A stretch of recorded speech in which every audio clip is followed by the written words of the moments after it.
Lahir di Norwegia pada tanggal 11 November 1859, Bell Gunness tumbuh besar dan kuat di antara 8 kakaknya. Di usia 14 tahun, Bell memutuskan untuk pindah ke Chicago dan bekerja di rumah pemotongan hewan. Pada 1884, Bell yang ketika itu sudah berusia 25 tahun, memutuskan untuk menikah dengan seorang pria bernama Mats Ditlev Anton Sorensen. Mereka sempat memiliki sebuah toko permen, sebelum akhirnya toko itu habis terbakar beserta dengan rumah mereka. Dari insiden kebakaran itu, Bell dan Anton mendapatkan uang asuransi.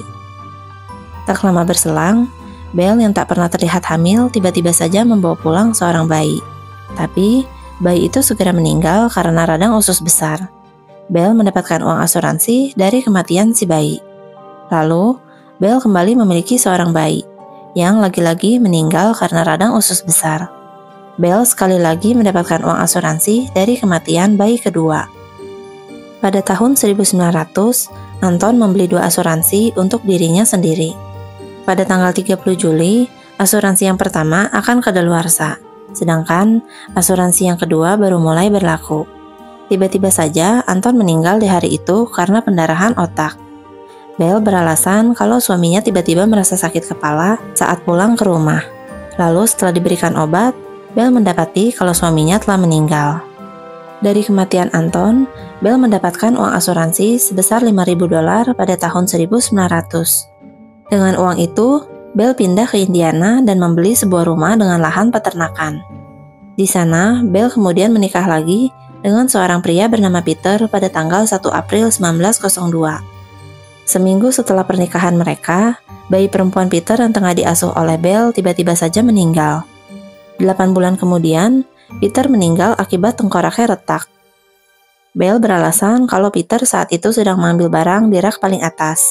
Lalu, sebuah mesin penggiling daging jatuh menimpa kepalanya. Petugas koroner sempat mencurigai kematian Peter.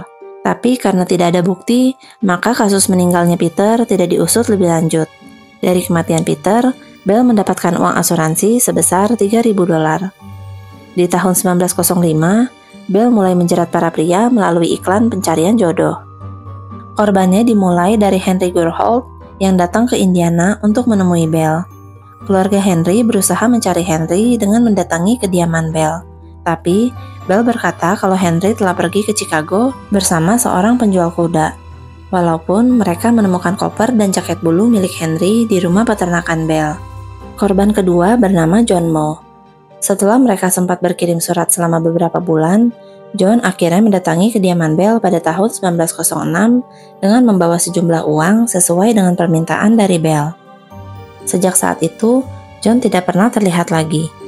Seorang tukang kayu yang bekerja di rumah kediaman Bell mengatakan kalau koper milik John masih berada di dalam rumah Bell, bersama dengan lebih dari selusin koper lainnya.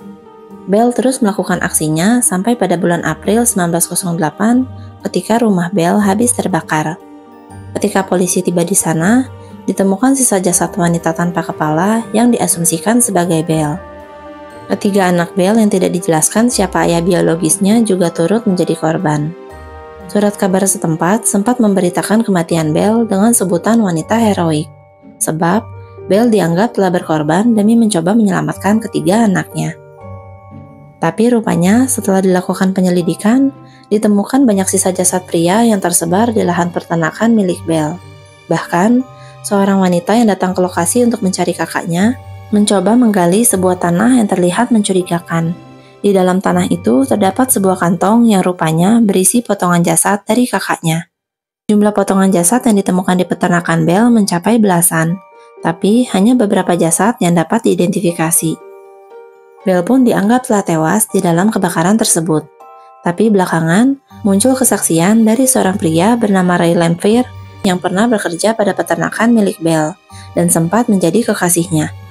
Ray mengatakan kalau dia bertugas untuk menguburkan para korban dari Bell. Ray juga berkata kalau jasad wanita tanpa kepala yang ditemukan hangus terbakar merupakan korban dari Bell.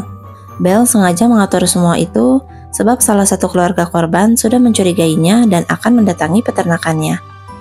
Sehingga Bell meminta Ray untuk membakar habis rumahnya beserta dengan ketiga anaknya. Pada akhirnya, keberadaan sebenarnya dari Belle tidak diketahui sampai sekarang. Subscribe akun YouTube aku untuk dengerin cerita lainnya, biar aku yang bacain dan kamu yang dengerin.